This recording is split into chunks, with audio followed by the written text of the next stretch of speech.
ప్రభుత్వం టీటీడీని అపవిత్రం చేసింది, అది చేసింది, ఇది చేసింది, నేను ఏదో చేస్తాను టీటీడీకి అని చెప్పాడు. ₹1 జీతం తీసుకోను, ప్రభుత్వ వాహనాలు వాడుకోను అని చెప్పి ఎన్నెన్నో చిలక పలుకు పలికినటువంటి వ్యక్తి ఇదేనా? నువ్వు ఎక్కిన రెండు నెలలకే ఇటువంటి సంఘటన జరిగింది, 9 మంది ప్రాణాలు కోల్పోయారే. దీనికి నువ్వు సంజాషించుకోవాల్సిన అవసరం ఎంతైనా ఉంది కదా.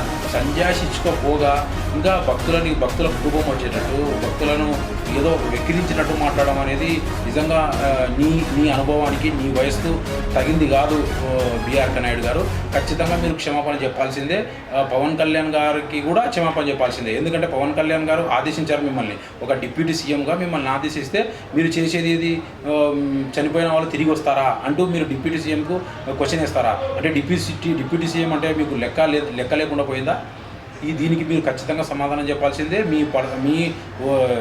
ఉద్యోగానికి మీ అంతకు మీరే రాజీనామా చేసి, స్వచ్ఛందంగా రాజీనామా చేసి మీరు విచారణకు మీరు సిద్ధం కావాలని చెప్పి కూడా తెలుగు ప్రజలు, దేవాది దేవుడు శ్రీ వెంకటేశ్వర స్వామి భక్తులు కూడా కోరుతున్నారు. వీరితో పాటు దేశంలో, ఏపీలో ఉన్నటువంటి ప్రజలు, దేశంలో ఉన్నటువంటి ప్రతి భక్తుడు తిరుమల తిరుపతి దేవస్థానం అంటే కుల మతాలకు అతీతంగా కూడా ప్రేమించేటువంటి దేవుడు ఆయన. అందరూ కోరుతున్నది ఒకటే, నిన్ను ఖచ్చితంగా బర్తరఫ్ చేయాలా, చట్టపరంగా నిన్ను శిక్షించాలనేది. నువ్వు ఖచ్చితంగా ప్రభుత్వ విచారణకు సిద్ధం కావాలా, ప్రభుత్వ విచారణకు నువ్వు సహకరించాలా అనేది చాలామంది కోరుతున్నారు. అయితే ముఖ్యమంత్రి చంద్రబాబు నాయుడు గారు కూడా ఈ విషయంలో చొరవ తీసుకోవాలని చెప్పి కూడా కోరుతున్నారు. అయితే గత ప్రభుత్వంలో జరిగిన చాలా వాటికి ఈయన బీఆర్కే నాయుడు చిలక పలుకులు పడికాడు.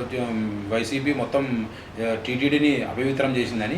ఇప్పుడు ఈయన చేసింది అపవిత్రం కాదా, ఈయన చేసింది అపవిత్రమే కదా అని చెప్పి చాలామంది కూడా ఇది చేస్తున్నారు. మరికొంతమంది ట్రోల్స్ చేస్తూ సోషల్ మీడియా వేదికగా గత 2 నెలల క్రితం ఈయన మాట్లాడిన మాటలు, ఇప్పుడు జరిగిన వ్యవహారము అన్నిటినీ కూడా సోషల్ మీడియాలో ఎక్కడికక్కడ పబ్లిష్ చేస్తున్నటువంటి పరిస్థితి కనపడుతూ ఉంది.